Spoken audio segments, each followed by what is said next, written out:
It's time for Liberty Today.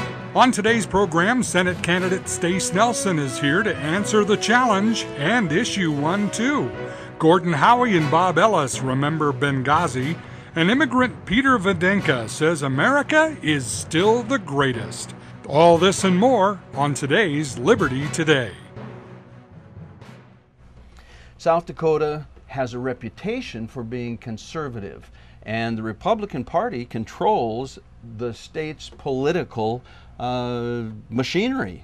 Yes. With me today in the Life and Liberty studios is the Republican chairman, the state Republican chairman, Craig Lawrence. Hi. And Craig, you know, one of the frustrations I had serving in the House and in the Senate, the Republicans were in charge, and we'd get into caucus, and only to discover that the liberals were in charge. That conservative thought was in the minority.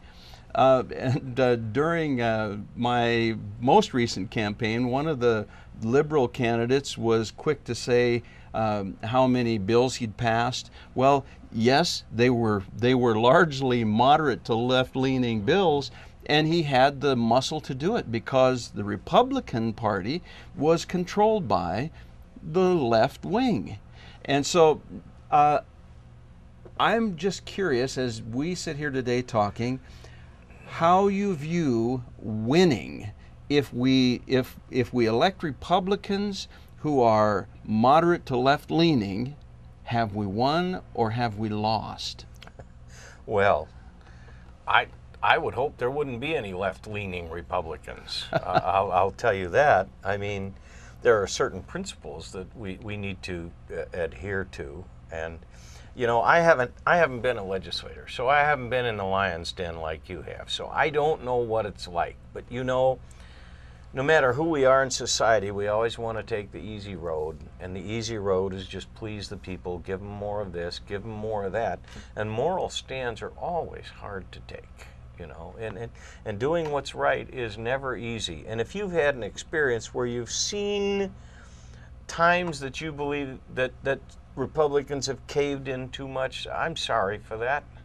I'm sorry for that. And those that have done that, I hope they'll come to their senses and will regain conservative roots and stances. I'm not maligning the party as a whole. I think basically South Dakota citizens and taxpayers are conservative. Yeah, absolutely. But if you look at some of the leadership that they elect, we see continuous raises in taxes and fees, and we see regulation on top of regulation. And so I'm wondering what does it take to get the party, and your job is not one I envy. Me either. What does it take to get the party? I wanted to go on the show. I was hoping maybe Gordon could get me fired. I'm remembering when Donald Rumsfeld was before the Senate committee, I think it was, and they asked him about some problem, a significant problem of the day, and they said, and so what are you going to do? And he looked at them and smiled and said, I'm going to withdraw my nomination. Do you ever feel like that? Oh, I don't know if I feel like that. I'll just tell you, I have lived in South Dakota for a long time and was enabled to have a successful business. Left my business, went into ministry work, came back, and I decided, well, you know, the governor asked me about doing this job, and I thought, well, why would I want to do that job? Yeah. I mean, I'm working in a lot of ministry things. I want to make my life count for Christ, honestly. Yeah. And indeed, when I met with the governor, the first thing I told him was, if you can't accept a guy who's not going to follow Christ first and you second, then I'm not your man. Well, he was very, very glad to accept me then.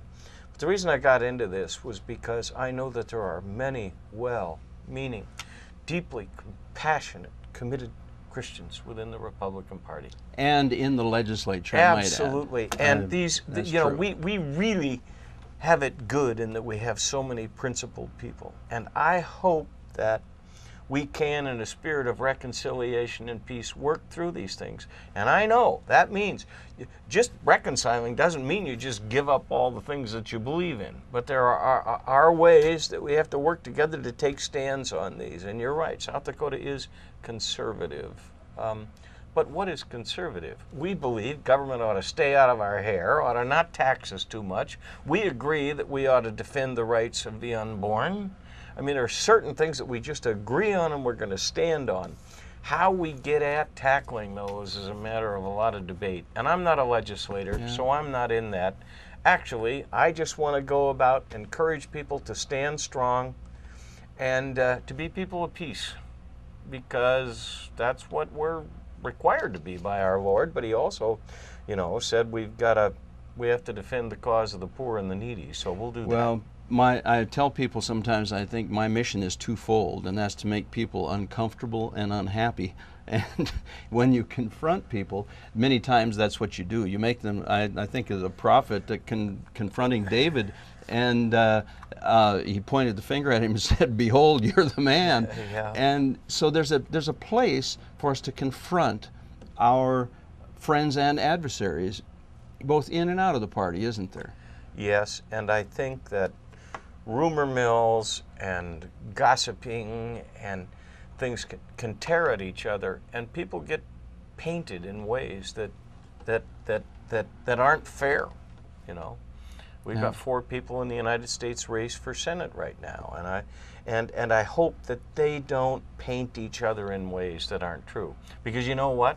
There are 4 good people that are running for But the United 4 States. distinctly different records. Yes. And is it fair to call them to account for their voting records? Of course it's fair to call a candidate to their voting records. Absolutely. How else do we know how someone will act in office? By looking at what they have done in office. Or if they haven't been in office, question that as well. Mm-hmm. So, well, we're out of time, but it's been an engaging conversation, and we'll be back with more. Thanks.